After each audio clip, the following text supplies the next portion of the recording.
say, well, definitely will create more red flag laws in what opponents say is just the latest step towards enacting more restrictions on law-abiding American gun owners. The bill will do nothing to prevent future school shootings. This is a classic case of feel-goodism, symbolism over substance, and I expect as much from the Democrats, but it's the Republicans I have a problem with here. Now, they're going to spin this. This bill is going to be focused on mental health. Who's against helping people that need mental health help?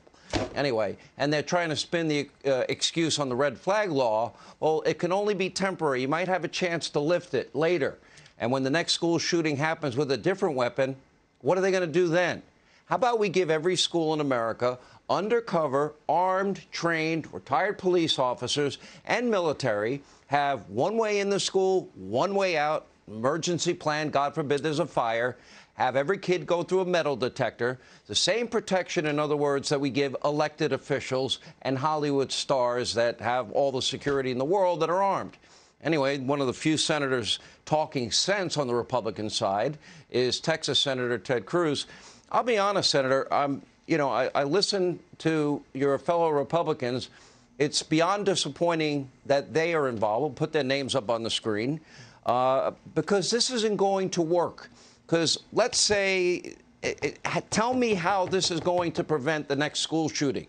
Your bill with Senator Barrasso would go a long way to doing that. None of them are doing a thing to protect any kid in any school that I see. Well, Sean, I agree with you. And tragically, we've seen the same pattern play out over and over again. Every time there is a horrific mass murder, and there have been far too many of them. I was in Uvalde the day after that horrific attack when that psychopath murdered 19 children and 2 teachers, and it is horrific. We need to stop them. But instantaneously, when there's a criminal attack, a mass murder, we have a debate in Washington, and there are 2 approaches. One approach is target the bad guys, target the criminals, target the violent felons and those with serious mental illness who try to illegally buy firearms. Prosecute them, put them in jail, get them off the street, and keep people safe. And that also includes protecting vulnerable places like schools and churches with police officers. That's an approach that works. That's an approach that makes sense. The other approach, the approach of the Democrats, is to try to take away firearms from law-abiding citizens, to try to go after the Second Amendment rights of law-abiding citizens. And that approach is unconstitutional, but it also doesn't work. It's completely ineffective in stopping violent crime. And so this particular bill that we're going to be voting on this week, I think is misguided. I think it's a mistake. You mentioned the red flag laws. Those red flag laws provide an opportunity to disarm law-abiding citizens in many states with a very low standard of proof, with little to no due process protections. And I think that is not going to prevent violent crime, but it is going to make people more vulnerable and less able to defend their homes and their families. Just today, I introduced legislation with John Barrasso. It's called the Cruz-Barrasso legislation, and it's focused on stopping violent crime. It's focused on funding prosecutors, that if you commit a violent crime with a gun, you're going to be prosecuted by the Department of Justice and sent to federal prison. If you try to illegally buy a gun, if you're a felon or fugitive and you try to illegally buy a gun, you're going to be prosecuted and sent to federal prison.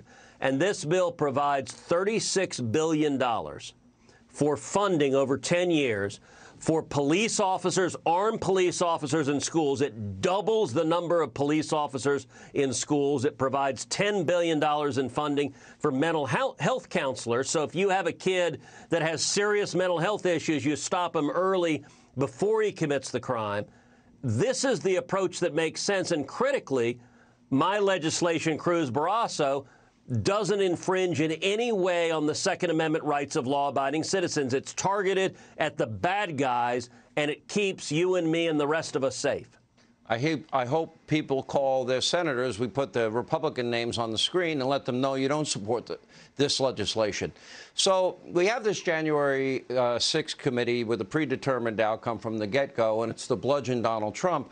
They have sworn testimony under oath that Donald Trump authorized 2 days before January 6th up to 20,000 troops be called in. Now, that's required by law.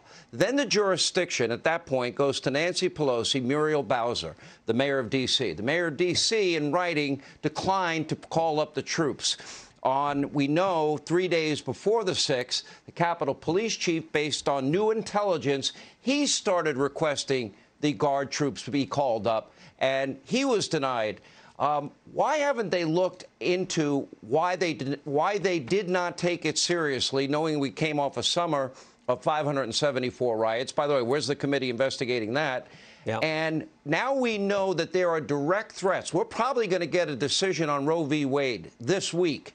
If we get that decision this week, there are groups that are calling for people to riot. We reported on it last night.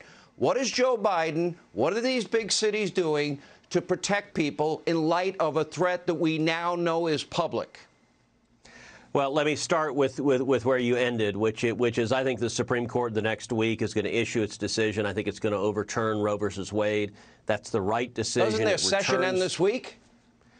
They could do it next week, so it could be tomorrow, it could be next week. We don't know for sure when the opinion will issue, but it's soon. It's within the next few days.